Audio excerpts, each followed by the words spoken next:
From the twisted realm of science and the darkest pits of reason comes chilling tales of godlessness. Bear witness to the unfathomable terror that is the Good Atheist. Welcome to the GoodAtheist.net podcast. My name is Jacob Fortan. And I'm Ryan Harkness. All right, that only took a few takes before we got it right, but we got it right. With the .net thing still attached to it, that's the new permanent thing. Okay, talking about permanent things, you know what I'm looking outside that I don't like that's permanent? Lots and lots of snow. Lots and lots of cocksucking snow, and it's not looking good. It keeps coming down. It keeps coming down, and you know what? It's like Father Christmas coming down, and he's like, I'm going to make this joyful, and I said, Father Christmas, can you just not do that?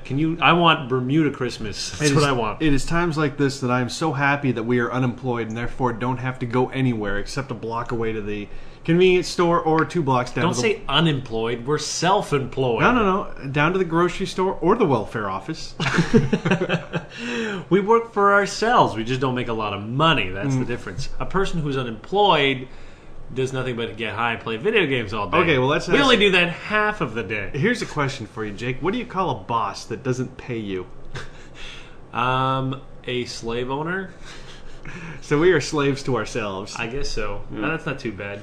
But we have beers here. You heard the music. We're trying to create an atmosphere where we can just feel warm. So we've cranked up the heat. We've got some... We're drinking cerveza. You know, Yeah. It's like the Mexican pussy beer. Yep. You know, the kind of stuff that I'm pretty sure they just give to kids who don't want to drink peyote or something. Anyways, we love wuss beer. It just reminds me of like nice summers by the lake. Yep. And I'm going to close my eyes and... Yeah, we're going to close our eyes, dream close, about close the blinds, and pretend that the sun didn't go down like at 3 p.m.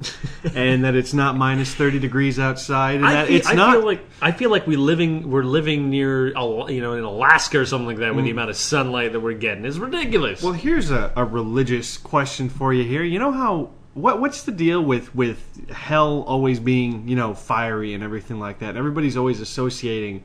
hellfire with hellfire, hellfire, and fire and hell. So you're wondering why is it just not the coldest place on earth? Exactly, because to me, hell is a cold place in hell. Okay, let me ask you this: what would you rather die of? Would you rather die being frozen to death, or would you rather die being cooked alive?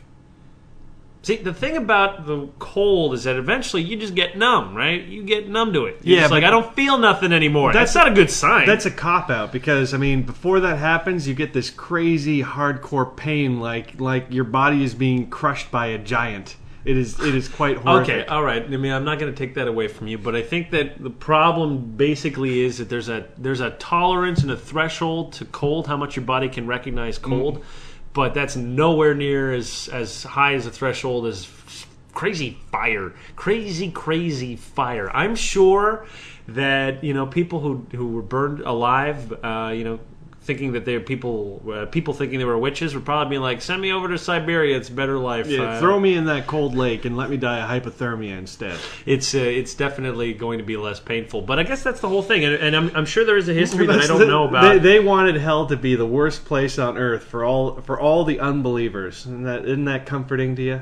Isn't that great? I'll tell you what. I think it also has to do with the fact that most people, up until really recently, wouldn't venture very high up north. And the most you could get from, like, probably the most painful thing you get all the time is just nasty burns. Just nasty burns. You're just cooking something and a freaking, something pops out of there and just burns you. I'm sure that happened all the time. And your house gets burned down because, I don't know, there's some kind of war raging and you watch your freaking family members die in a fire. How many people are just going out and dying of hypothermia? Seriously. Okay, well, let's just put this into perspective here because this is what I find so goddamn freaky about the cold and winter in general.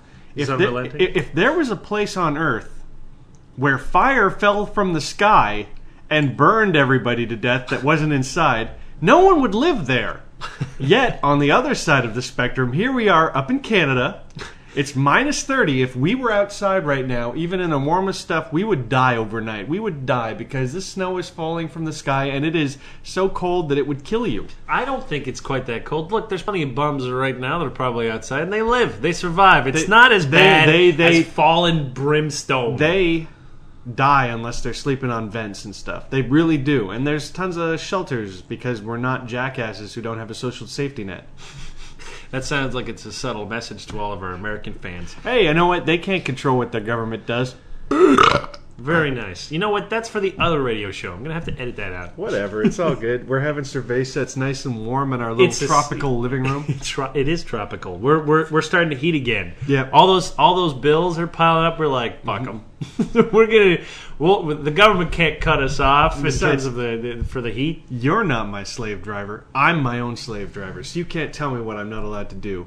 Boss. Now, speaking of you, I guess there's gonna be a bit of a vacation from you. So I'm gonna be trying to recruit some other helpers from the show. Ryan is going on vacation to a much warmer climate. So yeah, just after we talk about how much it's gonna suck, I am leaving for a month. I'm going to Tennessee from December 15th to January 15th. Any of you hot atheist bitches out there?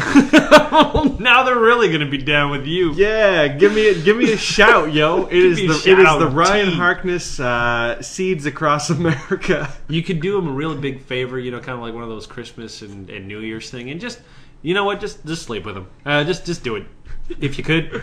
I need to get the ball rolling again. he needs a victory. So, any of you pragmatic hot atheist girls out there, he'd really appreciate it. And there are a lot of you. God bless you. All right, let's get down to the nitty-gritty. Now, one of the things that I want to talk about, first subject, is something that you've been bringing up a couple times, so I figured we should, sort of like devote a radio show to it. Yes, we do talk about this stuff even when we're not on the radio, folks. Mm-hmm. Now, it's hard to get Jake to shut up sometimes. Shut your mouth. Okay, the issue is essentially how morally righteous is the West. Now, we know that basically, we're always up at arms every time there's something happening in the Middle East or Asia, in China in particular, we're saying like human rights violations, yada, yada, yada. Don't forget Africa. Africa's full of all sorts of crazy just stuff. like, okay, well, that's just, you know what, I forget Africa's so far gone in our whole righteous indignation that, like, people get set on fire, they get tires put on them, and they get exploded and stuff, and we're just like, you know what, that's just Africa. That's just how it rolls down there, but, What? Okay, I want to hear your thoughts first. Mm-hmm. Does the West have any moral authority on, say, other? I don't want to say civilizations, but yeah, pretty much. Here's the deal. What you have to look at is the fact that from a moral perspective, everybody in the world should be outraged at the shit that goes on everywhere, that's happening every day. From a hypocritical point of view, yes, we are terrible, terrible, terrible hypocrites. Pretending like, our shit doesn't stink and how we didn't used to do things completely backwards. We are living in a place that's basically the most successful genocide of a people on Earth. It's pretty impressive when you consider how many Native Americans were killed. And not impressive in the like, oh, it's very impressive. Yeah, and it's not like, well, you're going to get a job, Anderson. That was impressive. No, it was like, wow. It is impressive how horrifically evil the things that we did were. And if it's funny because if the internet or modern communications had existed at that time, where we discover, say, North America and a bunch of fucking Europeans go over there and they start causing some trouble. Mm-hmm.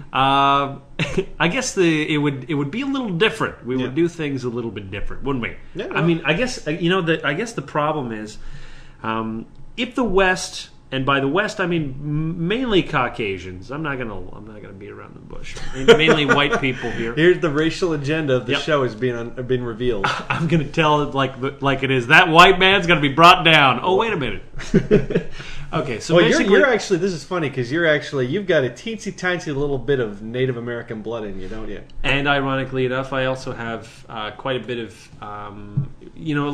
basically slave ownership goes only down, I think, 2 generations from me. Like horrific slave ownership. Yeah, it's true. So I have a melange, if you will. Mm-hmm. Sort of like Native American blood and Cuban blood because they had Cuban slaves and stuff like that. So they intermix with their own slaves. Yeah, it's some really On a slow radio show, we got to remind you, Jacob you have to tell the story of how your ancestors were evil Cuban slave owners. Yeah, we'll deal with my dark history another day. But basically, my point was just saying, it's so easy if you're the Chinese, or if you're any other sort of civilization, and you're looking at the history of the West.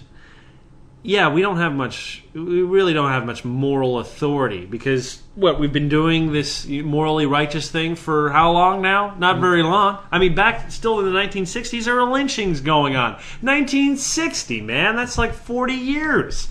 40 years ago, they were still killing black people and stringing them up and hanging them. Yep. 40 years. Now that sounds like a lot to you and me who are still in their 20s. And 40 years ago, people were still trying to get over the idea that women weren't completely incapable of holding jobs because they weren't irrational, controlled by their periods. I mean, my dad was a teenager when there was this shit going on, and all of a sudden everybody wants to pretend this stuff didn't happen. We're all progressive now. We have an open mind, but then again, we don't. Like, here's because another... we just signed away the rights to allowing gays to marry or to have to adopt kids moving forward.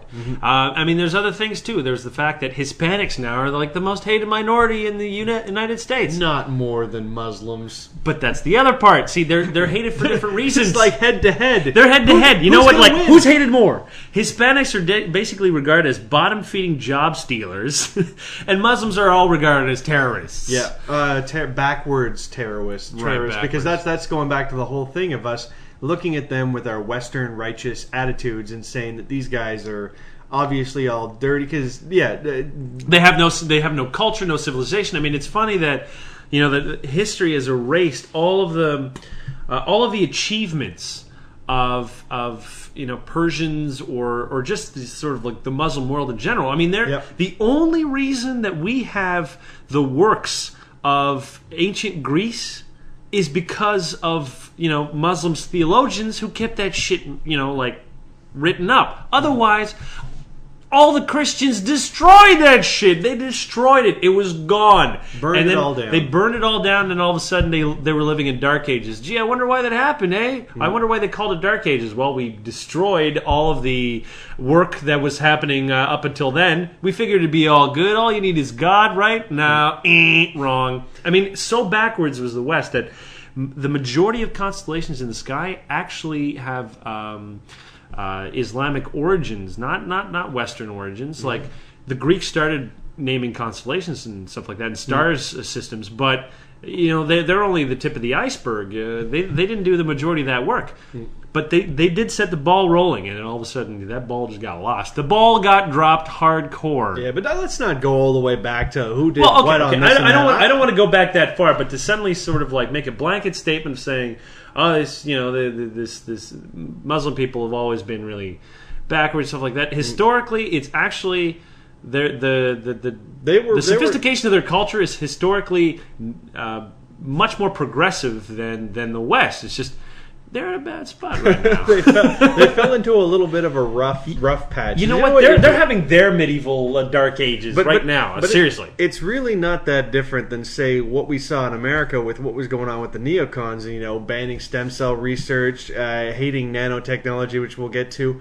What was that? Oh, prohibition, anti-drug, anti-prostitution. And here's, I guess, where we get to those hot button issues. Hot button. Can you retell that story that you told me about your beliefs and what you used to think before compared to what you think now? Oh, you mean sort of like my beliefs in sort of drug prohibitionism? Drug prohibitionism, prostitution, ghosts, freaking conspiracy theories, everything. All right, well, here's the funny thing. And most fans don't know this, is like, wow, I really believed in all of that garbage. Now, the one thing that I must say I never believed in was I never believed in God. But, God damn it, I must have believed in everything else. I believed in ghosts. I even went ghost hunting. When I was 18, I went ghost hunting. I'm not shitting you.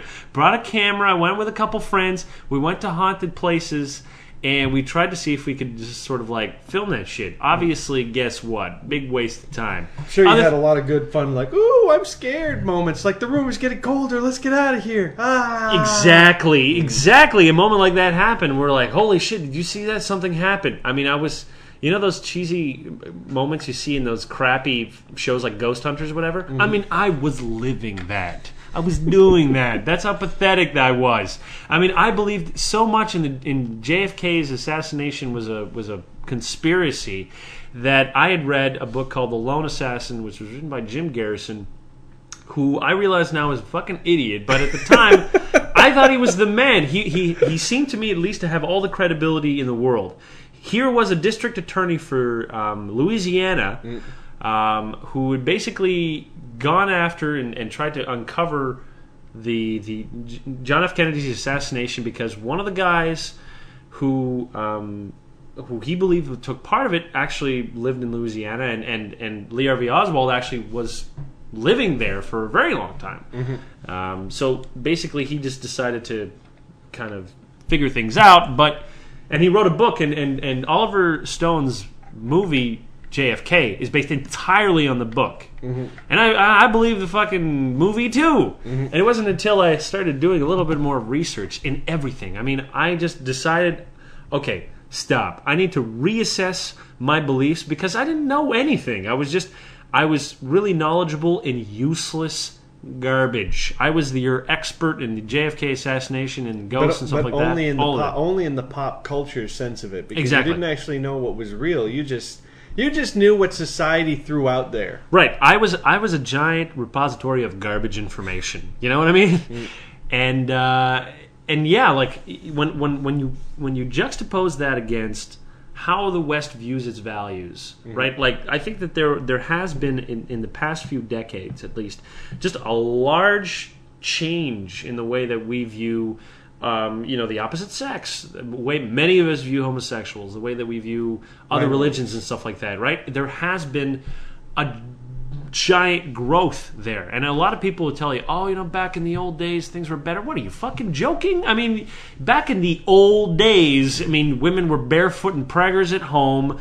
Men had, like, these very stereotypical roles, all this other kind of stuff. We have become much more progressive, and I think it's a move in the right direction. But, in light of our history, in light of our past, we don't have a lot of moral righteousness to kind of bank on. And every time we try to do the right thing, I mean, look at the States, right? Their reasons for sort of even invading foreign nations is based, at least in terms of the population-wise, is based on good intentions. They don't see it as we're a rogue nation invading other nations. They're like, we're trying to spread goodness. That's just basically how they see it. Democracy and freedom will reign free. And when you think about it, historically, it is a unique position for a population to believe that they are spreading their moral righteousness rather than, even their religious convictions or even just raw political schemes. Like, the majority of the population just believes we're doing the moral thing. And they don't see the fact that everybody else was like, how's this different from your lynchings, from your mobs, from your colonialism? Like, we just don't have a lot of negotiating power in that kind of sense. And I can understand how China views the world in a very long historical process. For them, like their claims to Tibet, for instance, goes back to like the 16th century. And for them, that's just like yesterday. When you've been around for 5,000 years, you're like, yeah, a couple hundred years is nothing in the grand scheme of things. So if you're saying like, well, we used to not have our shit together, but the last little week, I've changed a lot. So you need to listen to me. And they're like, what the hell are you talking about? I'm going to do what you've been doing because you control the world for a while and I want it. And who the hell are you to tell me what to do? And you're just like, damn, you got to listen right now, but you're not listening because I have a bad history, man. Yep. It's sad. I mean, talk about alcohol prohibitionism, which has just celebrated its 75th anniversary. You just wrote up a big, long post on the GoodAtheist.net. Yeah, so they're together now. Did you like it? I did that for you. You did, but I detected a certain amount of sarcasm there. Mockery. Mockery! You mock me, sir. You'll miss this mockery when I'm gone. No. You'll have your yes men on. And everybody... Dude, I can't recruit anybody if you keep calling them yes men. You understand me? And everybody will be like, where's Ryan? And Ryan will be like, I'm having sex with atheists. Up in Tennessee? Don't Atlanta's right next door. Atlanta, full of hot, sexy atheists. I don't know any chapter of the Atlanta Atheist. Seriously. Well, I'm sure they're listening. We got so many crazy numbers. I'm still amazed at how many people listen to the show. I know. We're stupid. Remember I told you the ironic thing was that the most popular show was the one where we were literally the stupidest, where we had accidentally thought that Sudan was in the Middle East. Yeah. Yep. Yeah. That's our most popular show. We are being embarrassed on a daily basis as people download that. They know how stupid I am in terms of geography. I only hope that I appear slightly more intelligent about certain things. I mean, but damn. It's one of those things where you almost regret having a giant audience. Yeah, see, that's the thing. I'm the idiot, but you're supposed to know better. So shame on you. Shame on you. Shame on me. But back to alcohol prohibitionism. Celebrated 75th anniversary in terms of the... Well, it's the 21st... Is it the 75th anniversary of it starting or of it ending? Of it ending. Okay, good. December 5th, 1933. That's when it ended. But it's not even over. You still got dry frickin' counties. You have dry counties in the sense that although they ratified their constitution, because each state has their own constitution, right? Yeah. They ratified the constitution to match the 21st Amendment, which basically said the 18th Amendment, the making alcohol legal, sucks. So ignore it. Which is funny because you just can't get rid of an amendment. You must amend the amendment. Yeah. So it's amendment of an amendment. But even other states have sort of amended their amendments. They just generally don't want alcohol around. They figure we're not going to bring them in. I mean, there's still weird rules. Like my dad, I don't know if they still do this, but in the 1970s, my dad said that in certain states, if you wanted to drink liquor, you'd have to not only bring your own liquor there, but you had to own a gun to go to a bar. This is genius right here.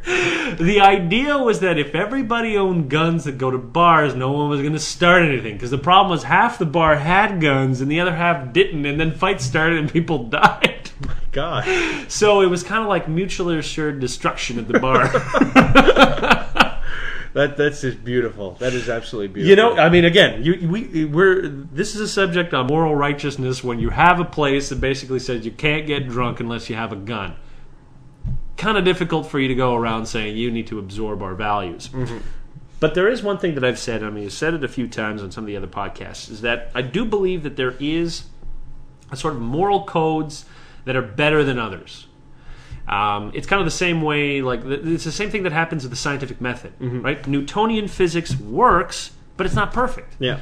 General relativity is a better way of understanding the universe. It's not the best way necessarily yet.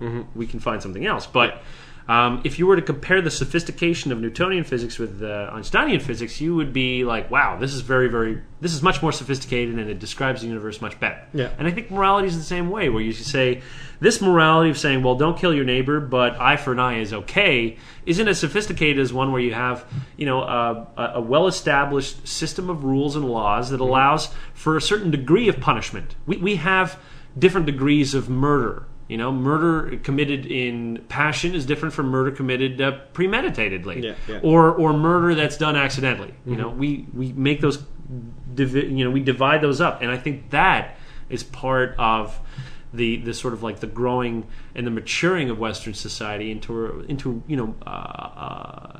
an interesting and I think in many ways morally, at least on paper, morally righteous place, because we basically say, well, the individual should be left alone to their own devices.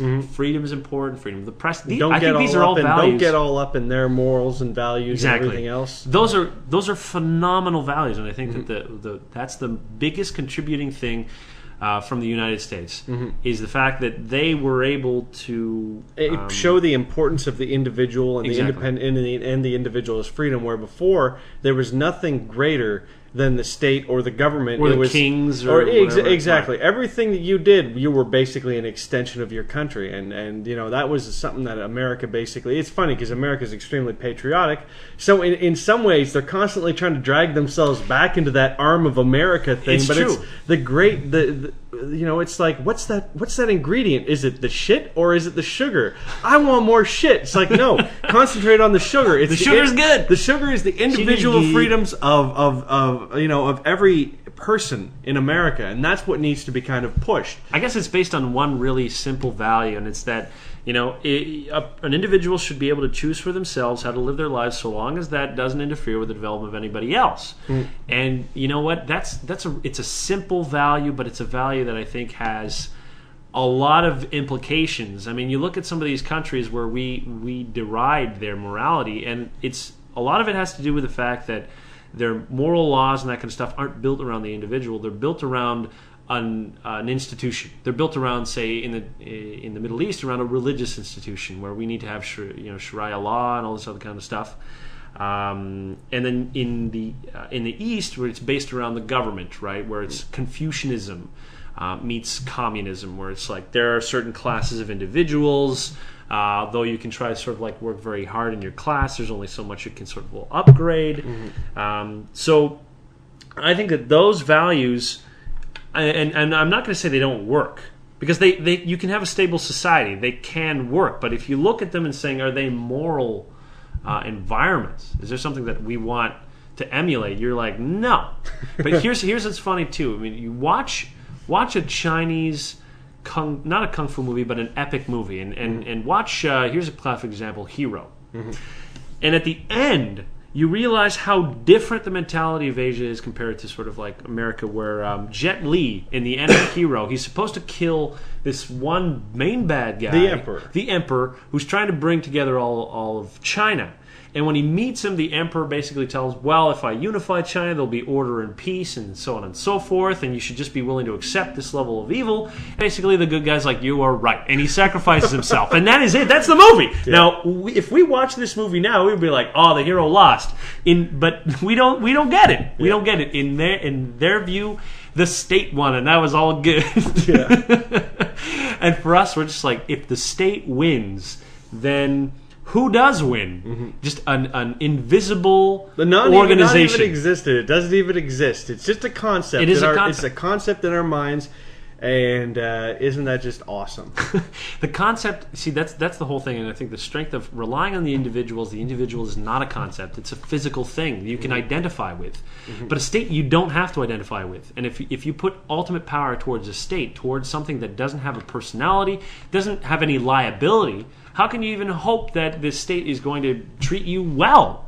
At least if you put emphasis on an individual, I can know if you're mistreating me, and I can do something about it. But I can't do something about it if the state mistreats me, because it's the state. It's going to fucking kill me. Yeah, you can't win. You literally can't win. It's like that guy who tried to catch those crooked cops with that Cop Catchers show, and then they arrested him for making them look foolish. I'm like, you can't beat the government. That's why the government is bad. But just on this note, I wanted to say that as a challenge of talking about the morality of the West, as a challenge, take a look at all of your own beliefs and say, I have to recognize the fact that I am going to be on the wrong side of history on many things, on some of these ideas, and it goes along with, say, prohibition. We were talking about liquor prohibition. I mean, right now we have drug prohibition, and there's probably a lot of people that support it that are otherwise that you would consider very liberal-minded. People are like, well, I think that should be freedom of press, freedom of thought, so on and so forth, but drugs are bad.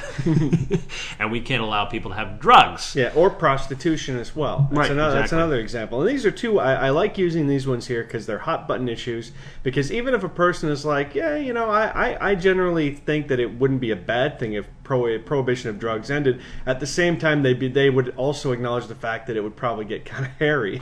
It's the same thing with prostitution, but it's like you got to look at it and you got to say, you know what, 50 years down the road, I'm going to look back and people are going to say, wow, these guys were tyrants. You know what I feel? I feel as though we really have lost, I don't want to use the word faith, but I have to. We really have lost faith that an individual can decide for themselves what is best for them.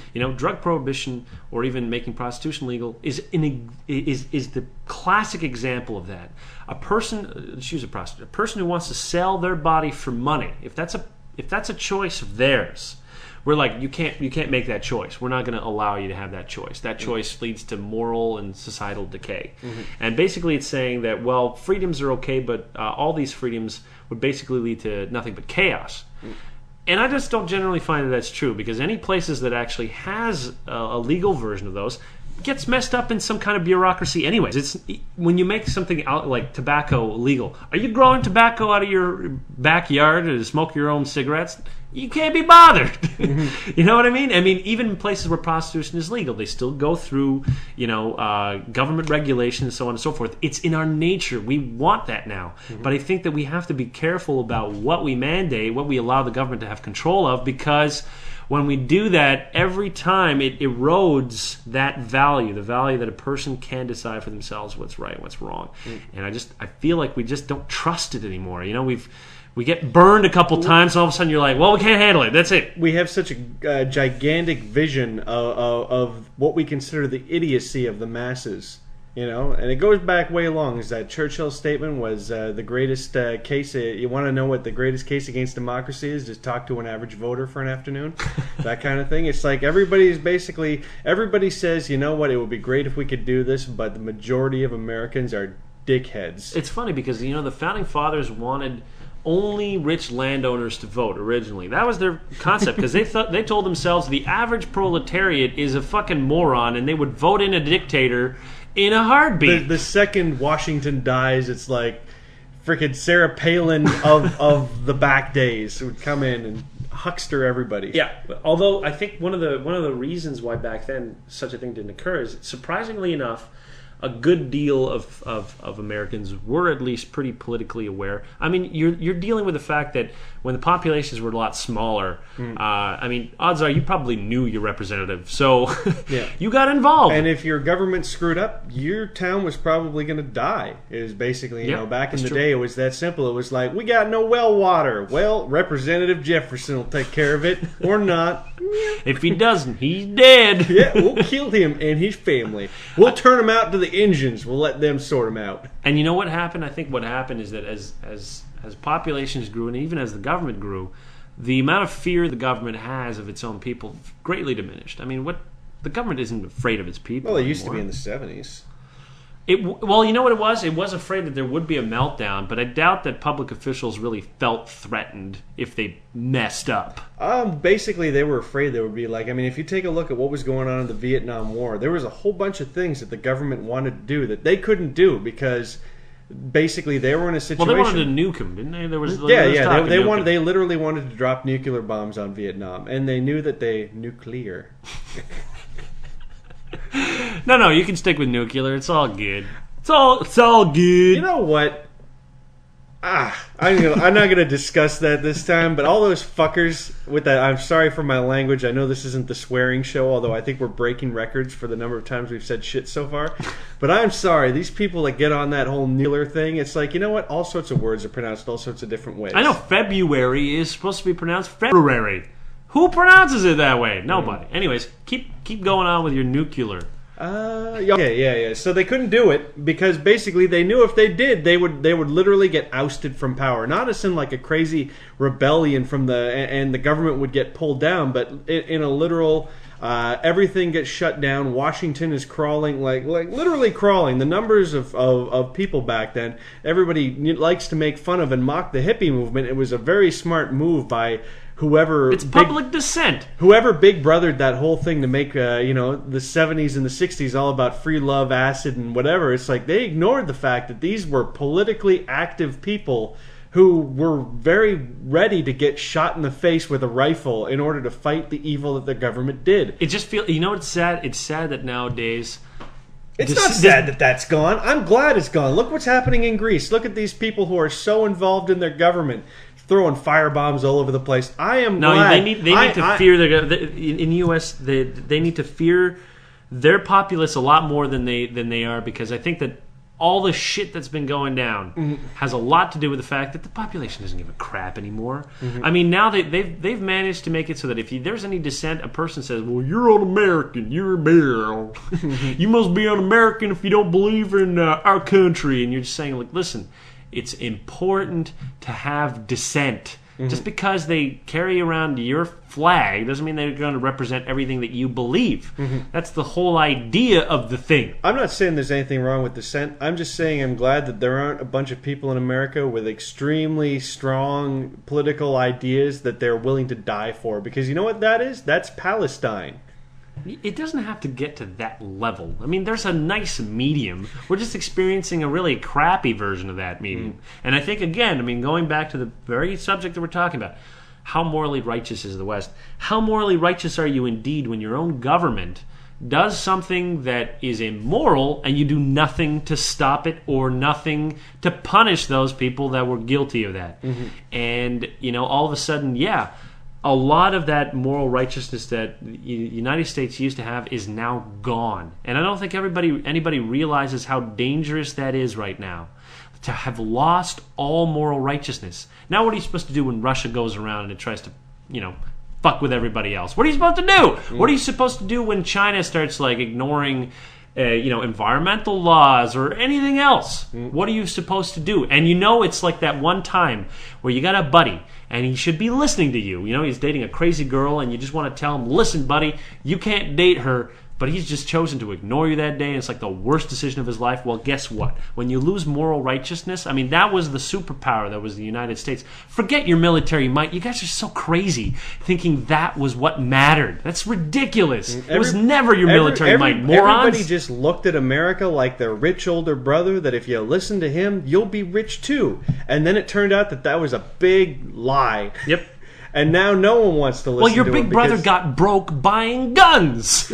He literally went broke. And you really think that your weapons were what gave you all of that authority? I'm like, you fool. Authority isn't given with just a bayonet. Okay, you were given that moral authority because people were recognized that you had a great model. And now you sacrifice that model for the illusion of security. We need more weapons because people want to kill us. Guess what? When September 11th happened, everybody was on your side. And you done fucked up. But you never punished those people that did fuck up, did you? No, they're still hanging around and they're still just living day by day, and everybody sees that. Everybody knows it. They're like, why isn't your Bush in prison? Why isn't Rumsfeld in prison? Why are these people not in prison? Would you want to come here and tell me what to do? They're criminals, war criminals, are not in prison. And that's pretty much how it is. That's how the world views it, and it's the saddest thing. It's actually more than sad. It's frightening. It's frightening when moral righteousness is no longer an issue. It's not like we've lost our way. It's like the moral compass of the world is being taken and destroyed. Yep. It's been destroyed for what? Money. It was destroyed for money. That's basically all it was destroyed for, and it's just crappy. Okay, let's move on to a new thing. Just to wrap things up, just to make it a nice and long show. Okay. Let's talk about nanotechnology. Ooh, I like nanos. There was a Boing Boing article that came out basically and said that religious countries are more fearful of nanotechnology than secular countries. Now, I wanted to ask you what you thought the reasons might be. I want to know what your thoughts are on this. Anytime you get into messing with that kind of stuff, people get uncomfortable because it's God's world. It's literally what it comes down to. I mean, stem cells got caught in that whole, the whole abortion thing. It kind of got all wrapped up in that.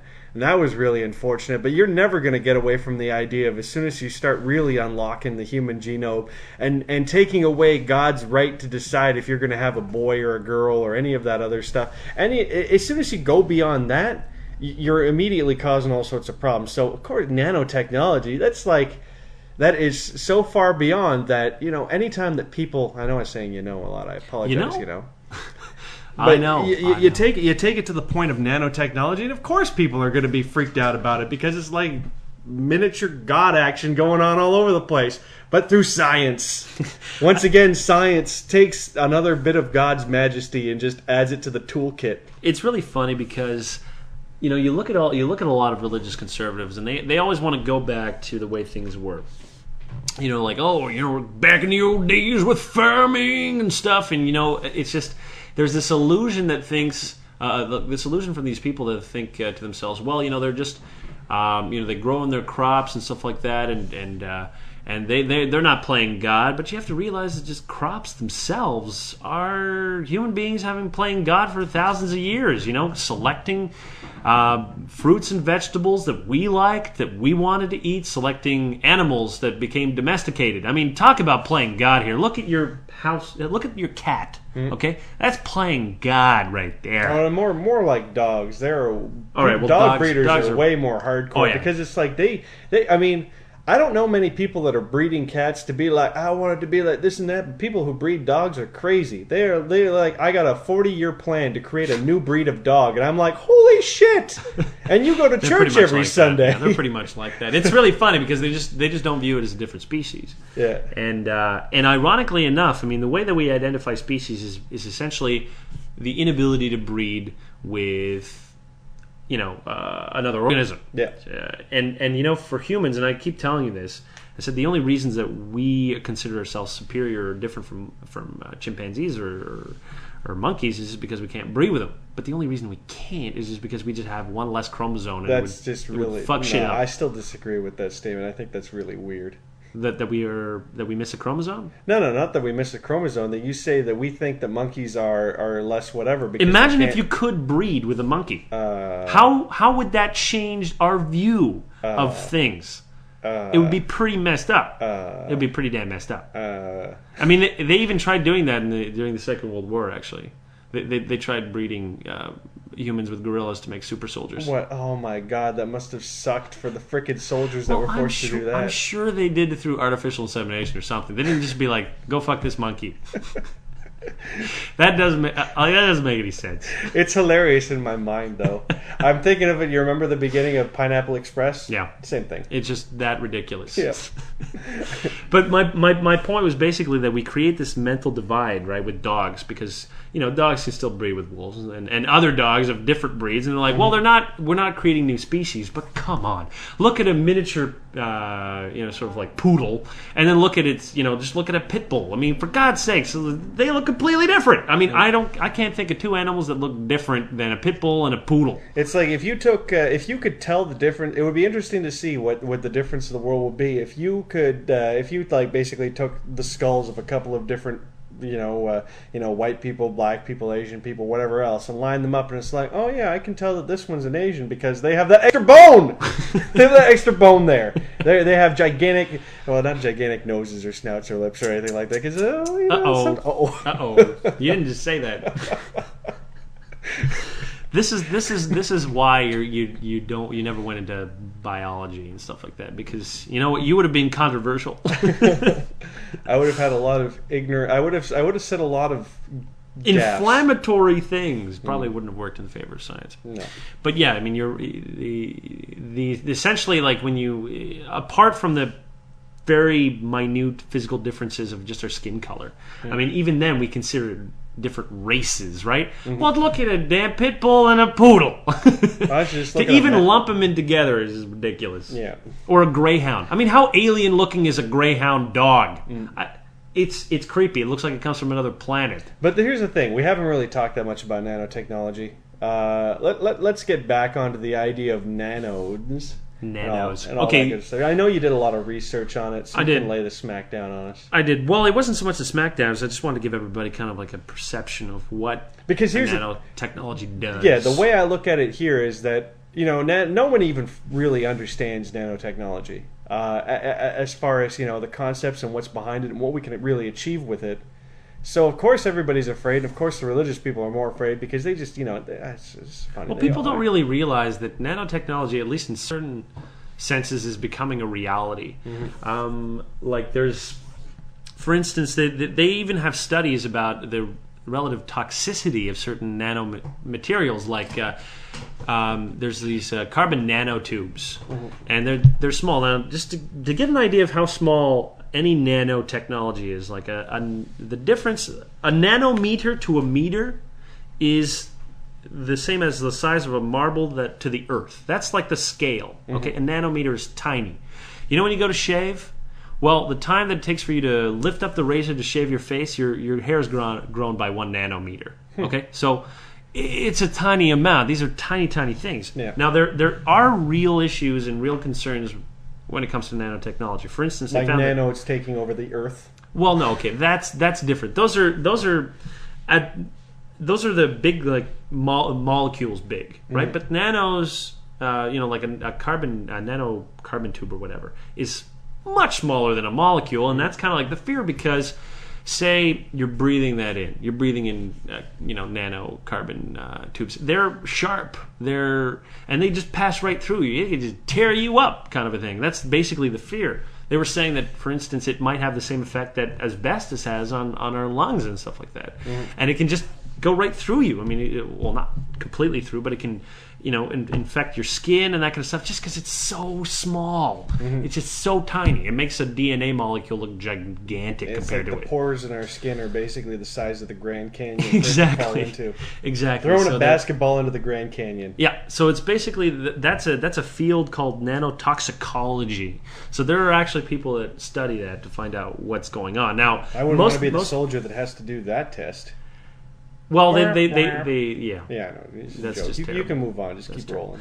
Yeah, basically, there are many different types of nanotechnology. The one that what the hell? All right, let's pause this one. We have a visitor.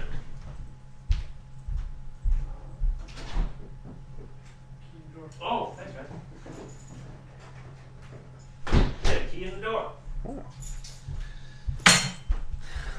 All right, where was I? Oh yeah, okay. Basically, the idea that the thing that people fear the most is nanotechnology in its ability to say repair cells, to modify DNA or so on and so forth, kind of a retrovirus kind of a thing. And I can understand those fears, as in, do you really want to mess around with that? I mean, if you had a nanobot that could replicate itself, that was in your bloodstream and it was there to kill cancer. Well, what would happen if that nanobot just broke or went awry or had the programming glitch? I mean, what if it went Vista on you? You know what I'm talking about? People's fear is that, well, here's a robot that basically uses very basic elements to replicate itself. Why couldn't it replicate itself until it's replaced absolutely everything? Which is a good question. I mean, there's been lots of doomsday scenarios that have surrounded that, but it doesn't mean that nanotechnology in general, how it's used, is anywhere close to that. I mean, people are just trying to make polymers like basically you can use nanotechnology to build polymers rather than rely on a chemical synthesis to do it. You use a mechanical synthesis to build it, which is insane when you think about it, because you could avoid all of these troubles that chemical synthesis has, like the fact that a lot of chemical synthesis is toxic or produces runoff and all this other horrible shit, or sometimes it can blow up on you, where you could just say, no, we're not going to use chemical synthesis, we're going to use mechanical synthesis. And that's where it's being used, to make that, or sometimes to make stronger fibers and that kind of stuff. I mean, that's the majority of what nanotechnology is going to be used for. The stuff we're talking about, replicating nanobots, 100 years from now. Oh my God, way, way, way further than that. But they're just, again, they're just fearful that that's eventually going to happen. So they're like, we got to cut that. They've got the pop culture version of the story on it. Yeah, they got like a cheesy Hollywood movie where a nanobot goes awry and starts turning everyone into zombies or something like that. Or I mean, I don't even think it's that far. They're just like, we don't want people uncovering and being able to manipulate things. I mean, we want the laws and rules that exist to always exist, and we can't mess around with it because God doesn't want us to. And I don't know. I would rather have the ability to do it, so that way when someone's like, "Oh shit, you got Parkinson's," it's just like, send that nanode in there, and that's how you do it. And if things get out of control, I'm pretty sure the nanodes aren't resistant to flamethrowers. So if you got that Hollywood scenario, treat it with Hollywood solutions. Yeah, bazookas, flamethrowers. These are solutions to nanotechnology. I like it. I just think that you're right. You're 100% right. It's better to have the option and then sort of decide not to use it than just say, we don't want to exploit that avenue because I'm just afraid of what that might mean. Well, new information and uncovering the secrets of the universe can be sometimes scary, but you just got to deal with it. You can't just say, I want to live in the dark. Living in the dark sucks. We progress forward, we move forward, but look, even in the matter of nanotoxicology, there are people that are always looking at what is the human factor, what are going to be the effects. I mean, as much as you can be critical and saying, it's the same thing with any other biotechnology. We don't know what the effects are. Well, we try to figure that out, and to suddenly say, well, we can never really have everything figured out 100%, so we can't do it. I'm just like, that's ignorant. That's thinking we can't deal with that level of information because we're not mature enough. And I'm just saying, you got to have a little bit of more confidence in the ability for human beings to, utilize the technology well. Sure, I mean, look, okay, here's a classic example. Nuclear technology, right? Well, they built a shitload of nuclear weapons, and that's bad. But we also use that knowledge to make power plants. That's good. Have we blown ourselves up a lot from it? No. Maybe we will in the future. I'd like to think that we don't. But you can't turn the clock back. You can't pretend that it's not going to happen. And it's not like no one's going to find that stuff out. It's going to be found out. But you might as well make sure that it's the responsible people that do it, not the crazies. So we got to get good at it before the crazies do. That's the general rule. So you just... Progress, information, technology moves forward regardless of what you do. Your only option is to just blow the crap out of us and send us back to the Dark Ages, and I'd rather not that, please. Thank you very much. Okay, I guess that's pretty much does it for today's show. We got a long show, man. We almost had an hour there. Well, that's good. It sets people up to, not go into withdrawal for me when I'm gone. I guess so. They got a lot of you there. Wait, not really, no. All right, well, you know what? Ryan will be back. I'm an important part of this show. What part of when in January are you back? January 15th. January 15th. Okay, so somewhere around that time. Probably not on the 15th, but Ryan will be back to the Good Atheist, and we're going to give you more of the same old. Until then, I'm going to try to figure something out, and worst case scenario, you'll just be listening to my beautiful voice all alone. All alone. If I get snowed in, what can I do? The show's going to be dead by the time I get back.